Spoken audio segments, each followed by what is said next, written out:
ముందుగా ఈనాడు చూసుకున్నట్లయితే నిన్న జరిగిన బహిరంగ సభలో భాగంగా సీఎం రేవంత్ రెడ్డి స్వయంగా చేసిన వ్యాఖ్యలు ఇక్కడ ఉన్నాయి. కేసీఆర్ రాసి పెట్టుకోండి, మీ పార్టీని మళ్ళీ మొలకెత్తనీయమంటూ కూడా హాట్ కామెంట్స్ చేశారాయన. మీ 10 ఏళ్ల పాలన మా 2 ఏళ్ల పాలనపై చర్చకు రండి అంటూ కూడా సవాల్ విసిరారు కేసీఆర్ కి. ఇక చర్చలో నేను ఓడిపోతే అక్కడికక్కడే మీకు క్షమాపణలు చెప్తాను అంటూ కూడా కేసీఆర్ ని ఉద్దేశించి వ్యాఖ్యలు చేశారు.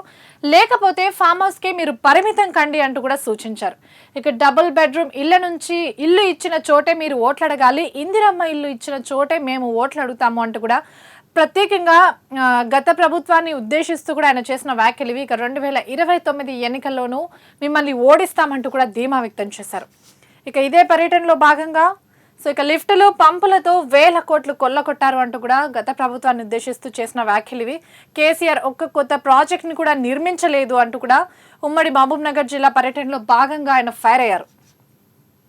ఇక కేసీఆర్ పై రేవంత్ రెడ్డి చేసిన వ్యాఖ్యలు ఇక్కడ కూడా ముఖ్యమంత్రి సభకి సంబంధించిన వార్తే ప్రధానంగా కనిపిస్తుంది. నీ జెండా ఎగరనివ్వము, ఇక్కడి గడ్డ మీద మొలక కూడా ఎత్తనీయము, నీ గుర్తు ఇక మర్చిపో అంటూ కూడా స్వయంగా కేసీఆర్ ని ఉద్దేశిస్తూ రేవంత్ రెడ్డి చేసిన వ్యాఖ్యలు ఇవి.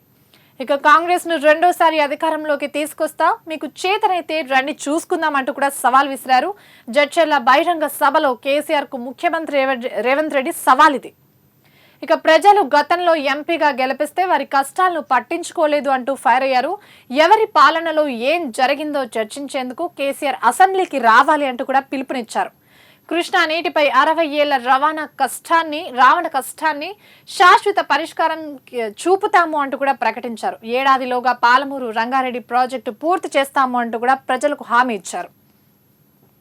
ఇక పాలమూరు డిండికి ఏపీ ఒప్పుకుంటేనే ఆ తర్వాత ఏపీ ప్రాజెక్టులపై ఆ రాష్ట్రంతో చర్చ, లేకపోతే చర్చించే సమస్య లేదు. పక్క రాష్ట్రంతో చర్చలు జరుగుతున్నాయి, త్వరలో మంచి వార్త వినిపించబోతున్నాము అంటూ కూడా సీఎం రేవంత్ రెడ్డి ప్రజలకు హామీ ఇచ్చారు.